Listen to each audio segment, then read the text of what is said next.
Hi so today we are going to start off with life processes. ये हमारा bio के portion का chapter है क्लास 10th में। और इसको स्टार्ट करने से पहले आप इस बात का ज़रूर ध्यान रखना, इस चैप्टर में मैं आपके साथ बहुत सारे माइंड मैप्स, बहुत सारी ट्रिक्स यूज़ करूँगी आपको समझाने के लिए, ताकि आपको याद रहे। और इट इज़ इम्पॉर्टेंट कि आप अपने नोट्स ज़रूर खुद अपने हाथों से बनाएं इस चैप्टर के लिए। बायो में लर्निंग बहुत ज़्यादा होती है, तो इसीलिए जितना आप अपने खुद के नोट्स से लर्न कर सकते हो वो आप किसी और के नोट्स से बिल्कुल नहीं कर सकते। So let's start off with our first topic. सबसे पहले तो इंट्रोडक्शन है कि the essential activities perform by an organism are called life processes.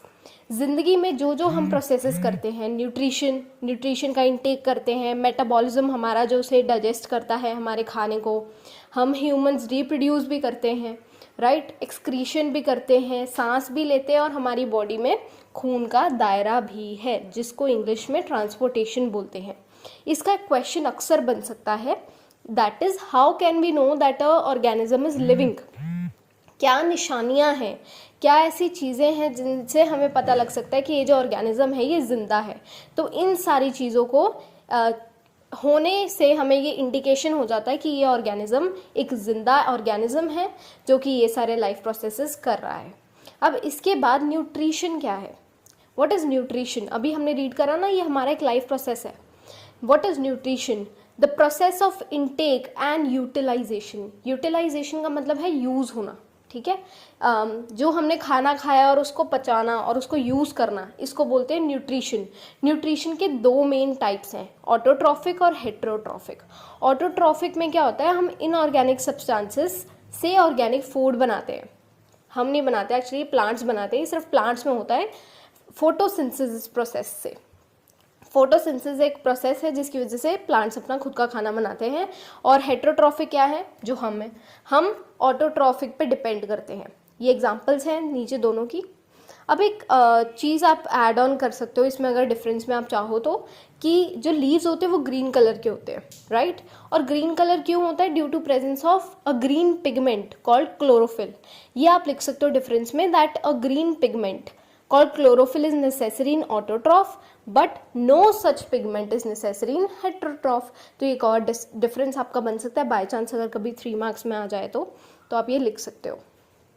Next, ये जो नीचे पैराग्राफ है ना, ये सारा द ऑर्गेनिज्म से लेके नीचे पूरा एंड तक, इक्वेशन तक, ये आप तब लिख सकते हो if you get a question 2 या 3 मार्क्स में, if you get explain autotrophic nutrition.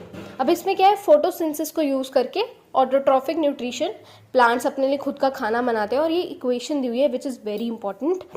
इसके अंदर CO2 और वाटर को यूज़ कर ये आगे ग्लूकोज और अपना ऑक्सीजन और वाटर रिलीज कर रहे हैं प्लांट्स वापस। दिस इज़ वेरी इंपॉर्टेंट, इसको आप अच्छे से लर्न कर लेना, जितना लिख के कर सको उतना बेटर है। एंड आई डोंट थिंक ये बहुत कॉम्प्लेक्स भी है, इट इज़ प्रीटी ईजी। उसके बाद हमारा एक टॉपिक आ रहा है स्टोमेटा एंड गार्ड सेल। और इसमें अक्सर ऐसा ही सिंपल क्वेश्चन आता है, define stomata and its function. ठीक है, साइड पे डायग्राम भी बना हुआ है, ये मैं आपको बना के दिखा रही हूँ। जो अंदर एक वाइट स्पेस दिख रही है, ये ओपन स्टोमेटा है, इसके अंदर से ही एक्सचेंज ऑफ गैसेज होता है, वो अभी हम देखते हैं। और इसके बाहर है गार्ड सेल। गार्ड सेल ही स्टोमेटा की ओपनिंग और क्लोजिंग को कंट्रोल करते हैं, ठीक है। ये जो बाहर बाउंड्री में किडनी शेप्ड सेल्स है ना, इन्हीं को ही गार्ड सेल बोलते हैं, और यही हमारे स्टोमेटा को कंट्रोल करते हैं। स्टोमेटा क्या है, tiny pores present on the surface of leaf. Leaf के ऊपर छोटे छोटे पोर्स होते हैं जिनको स्टोमेटा कहते हैं। और इन्हीं के थ्रू क्या दो फंक्शन है इंपॉर्टेंट, एक्सचेंज ऑफ गैसेस। आपको पता ही है, प्लांट्स की वजह से ही हमें ऑक्सीजन मिलती है, राइट। तो प्लांट्स क्या करते हैं, कार्बन डाइऑक्साइड इनटेक करते हैं, ऑक्सीजन रिलीज करते हैं। और सिमिलरली एक और प्रोसेस है जिसके अंदर वो पानी, अपने लीव्स से पानी बाहर जाता है, ट्रांसपीरेशन होती है। अब आते हैं हम गार्ड सेल पे। Define guard cell and write its function. Guard cell है किडनी शेप्ड सेल्स, याद रखना किडनी शेप होती है इनकी। स्टोमेटल ओपनिंग को ये कंट्रोल करते हैं, इनको, ये बहुत इंपॉर्टेंट है, ये अक्सर बोर्ड में आता है। अब इसके बाद क्या है, दीज आर स्पेशलाइज प्लांट जो कि ये ऑलरेडी मैंने आपको बता दिया। उसके बाद क्या है, रेगुलेट करते हैं। कैसे करते हैं, द गार्ड सेल स्वेल, ये स्वेल हो जाते हैं जैसे ही एक्सेस ऑफ वाटर आता है, तो स्टोमेटा के पोर पे ये इफेक्ट करते हैं। उसके बाद मोड ऑफ न्यूट्रिशन दो तरह का है, ऑटोट्रॉफिक और हेटरोट्रॉफिक।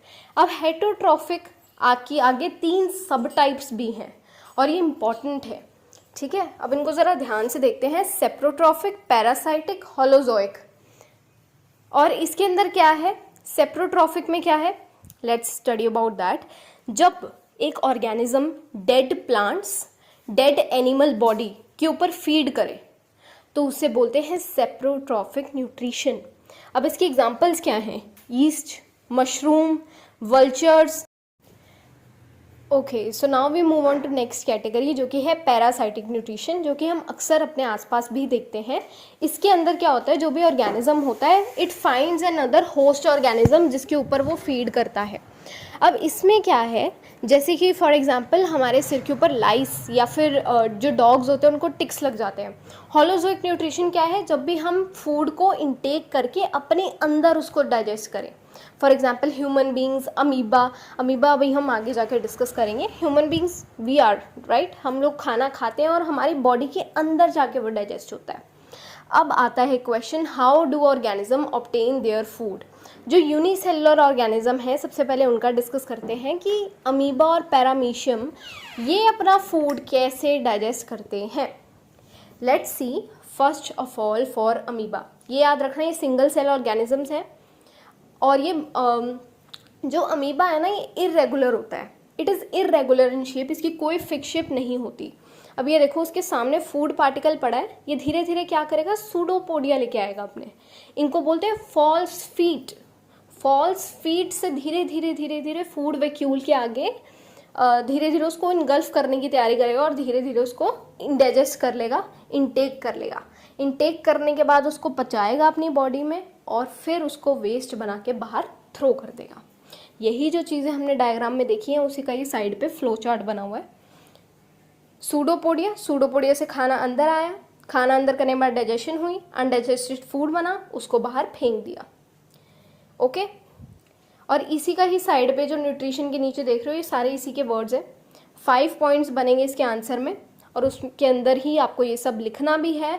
फ्लो चार्ट, अगर डायग्राम बनाने को नहीं बोला तो फ्लो चार्ट बना देना, ठीक है। And now what is paramecium. Paramecium क्या है, सिंगल सेल ऑर्गेनिज्म है।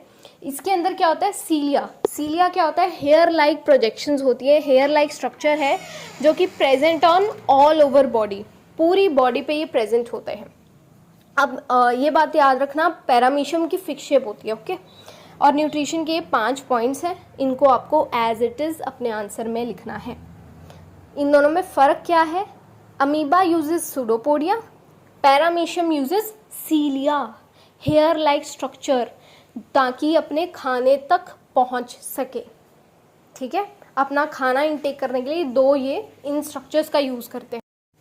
Till now we have discussed only unicellular organisms. अब हम मल्टी सेलुलर यानी कि ह्यूमंस, एनिमल्स, इनके बारे में बात करते हैं। सबसे पहले हमारी डाइजेशन स्टार्ट कहाँ होता है, माउथ में। माउथ का एक और नाम है buccal cavity, BUCCAL buccal cavity, याद रखना इसका ये दूसरा नाम है। ईसोफेगस, ईसोफेगस क्या है, हमारी फूड पाइप। फूड पाइप का दूसरा स्पेशल नाम क्या है, ईसोफेगस, रिमेंबर दिस, ठीक है। अब हम आते हैं इधर कि हमारे ये एक बार ही चलो डायग्राम में मैं दिखा ही रही हूँ। स्टमक आता है, हमारी ईसोफेगस से फूड पाइप से होते हुए खाना स्टमक में जाता है। उसके साथ साथ लिवर भी है, लिवर बाइल जूस सिक्रीट करता है जिसको गॉल ब्लैडर हमारा स्टोर करके रखता है। ये अभी बस ओवरव्यू दे रही हूँ, आगे हम आराम से पढ़ेंगे इसके बारे में। पैनक्रियाज, पैनक्रियाज भी एक ग्लैंड है जो कि हमारे डाइजेशन के लिए कुछ कुछ हॉर्मोन्स, कुछ कुछ सिक्रीशंस देता है। फिर स्मॉल इंटेस्टाइन में हमारा खाना जाता है, फिर लार्ज इंटेस्टाइन में, और फिर अनडाइजेस्टेड फूड रेक्टम से होता हुआ एनस से बाहर चला जाता है, ठीक है। ये हमारी पूरी डाइजेशन की स्टोरी है। अब माउथ से हमने खाना खाया, राइट। माउथ का दूसरा नाम अभी बताया है बक्कल कैविटी, BC, याद कर लो इस ट्रिक से, बक्कल कैविटी। मुंह से ही बोलते हैं ना BC, ठीक है, तो वहाँ से याद कर लो। अब माउथ से क्या है, इनटेक ऑफ फूड, टीथ से खाना चबाते हैं, टंग से खाने को रोल करते हैं, स्वॉलो करते हैं। स्लीवरी ग्लैंड्स वेरी इंपॉर्टेंट, ये स्टार्च की डाइजेशन में हेल्प करता है। ये क्वेश्चन अक्सर आता है, from where in our body starch digestion takes place, ये याद रखना, फ्रॉम माउथ। अब दूसरा काम क्या है सलाइवा का, ये माइक्रो ऑर्गेनिज्म अगर हमारे फूड के साथ कोई आ गए तो उनको ख़त्म कर देता है, उनका खात्मा कर देता है। ईसोफेगस, अभी बताया था ईसोफेगस क्या है, फूड पाइप, ठीक है, फूड पाइप। फूड पाइप से होते हुए ही हमारा खाना हमारे स्टमक में जाता है, और इसके अंदर एलिमेंट्री कनाल में ना मूवमेंट होती है, पेरिलिस्टिक मूवमेंट, इसी की वजह से हमारा खाना नीचे की तरफ हमारी बॉडी में जाता है, ठीक है, अदरवाइज वो तो रुका ही रह जाए ना, तो इस मूवमेंट की वजह से वो अंदर जाता है। स्टमक वेरी इंपॉर्टेंट, स्टमक के अंदर रिलीज होते हैं, स्टमक के आसपास होते हैं गैस्ट्रिक ग्लैंड्स, और जो कि अपनी सिक्रीशंस स्टमक में देते हैं, जिसकी वजह से खाने का पाचन हो पाता है। क्या क्या है ये गैस्ट्रिक जूसेस, 3 तरह के हैं, pepsin, HCl, mucus. Pepsin digest करता है प्रोटीन को, PP याद कर लो, रट्टा लगा लो। HCl एसिड है ना, एसिड है ना, तो ये हमारे मीडियम को एसिडिक बनाता है। अगर ये एसिडिक नहीं बनाएगा ना तो प्रोटीन अच्छे से डाइजेस्ट नहीं हो सकते। ओके, तो पेप्सिन अच्छा काम कर सके इसलिए पहले ये अपना मीडियम एसिडिक बना देता है, और ये माइक्रो ऑर्गेनिज्म को भी किल करता है। जो भी खाने के साथ बाई चांस आ गए, पहले तो सलाइवा किल करता है, और फिर कुछ बच कुछ गया तो वो उसको HCl क्लीन अप कर देता है।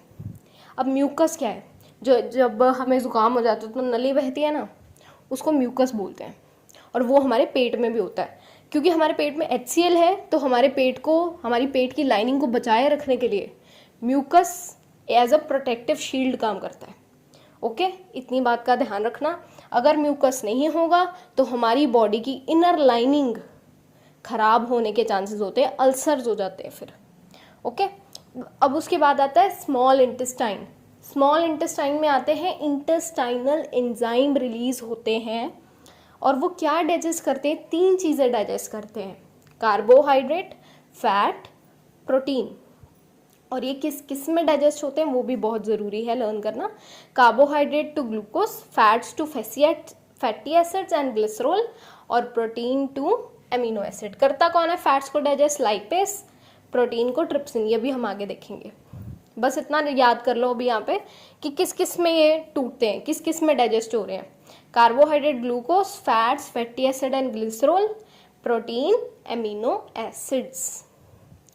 इसके बाद स्मॉल इंटेस्टाइन में एक फिंगर लाइक प्रोजेक्शन पाई जाती है जिसको बोलते हैं विलाय, विलाय बोलते हैं इसको। अब इससे क्या होता है ना, हमारे स्मॉल इंटेस्टाइन का काम है खाने से जो न्यूट्रिएंट्स है ना उनको एब्जॉर्ब करना, खाने को डाइजेस्ट करना। तो विलाय क्या करता है, हमारे खाने के लिए जगह बढ़ा देता है एब्जॉर्ब होने के लिए। फिंगर लाइक प्रोजेक्शन है ना, अगर ये सीधा होता तो सरफेस एरिया कम होता है, ये फिंगर लाइक प्रोजेक्शन है। अब इसके बाद स्मॉल इंटेस्टाइन में कहाँ कहाँ से सिक्रीशन आती है, पहले तो लिवर से, लिवर देता है बाइल जूस। बाइल जूस का पहला काम है एक तो फैट्स को तोड़ना, दूसरा क्या है, मीडियम को एल्कलाइन बनाना। एल्कलाइन मतलब बेसिक बनाना, एक तरह से बेसिक, किसके लिए, ताकि पैनक्रियाटिक जूस हमारा ट्रिप्सिन अच्छे से काम कर सके। ओके, ट्रिप्सिन अच्छे से काम कर सके, इसीलिए बाइल जूस एल्कलाइन मीडियम बनाता है। इससे पहले हमने देखा था HCl एसिडिक मीडियम बनाता है, किसके लिए, पेप्सिन के लिए, ठीक है। और लाइपेस, ये मैं ऊपर तुम्हें एरो बना के दिखा दिया कि ये जो प्रोटीन है वो ट्रिप्सिन से डाइजेस्ट हो रहा है। कौन रिलीज कर रहा है trypsin, pancreatic juice, pancreas. Okay, अब लार्ज इंटेस्टाइन लास्ट है ये हमारा। लार्ज इंटेस्टाइन क्या करता है, एब्जॉर्ब करता है एक्सेस ऑफ वाटर, और क्या करता है, जो भी अनडाइजेस्टेड वेस्ट मटेरियल है उसको हमारी बॉडी से कर देता है बाय बाय। आज मेरी थोड़ी तबीयत ठीक नहीं थी तो शायद मेरी आवाज़ आज बहुत अच्छी ना आई हो, बट काम से मतलब है अभी हमें। एनल स्पिंचर ना एक मसल होते हैं, ये कंट्रोल करते हैं हमारी बॉडी में से हमारे एक्सक्रीटा का बाहर जाना, इनके कंट्रोल में होता है एनल स्पिंचर। याद रखना एनल स्पिंचर, एनसीईआरटी में दिया हुआ है, आराम से देख सकते हो वहाँ से, ये स्क्रीनशॉट ले लो, क्लियर कर दिया तुम्हारे लिए। मेन चीज़ें यहाँ पे क्या याद रखनी है, स्मॉल इंटेस्टाइन में होता है विलाय, और कार्बोहाइड्रेट, फैट, प्रोटीन, किन 3 चीज़ों में होते हैं ये ब्रेकडाउन, ये पता होना चाहिए। लिवर क्या रिलीज करता है, बाइल जूस स्टोर होता है गॉल ब्लैडर में। लार्ज इंटेस्टाइन क्या करता है हमारी बॉडी में से, एक्सक्रीटा को करता है बाय बाय, और एक्स्ट्रा वाटर को करता है एब्जॉर्ब।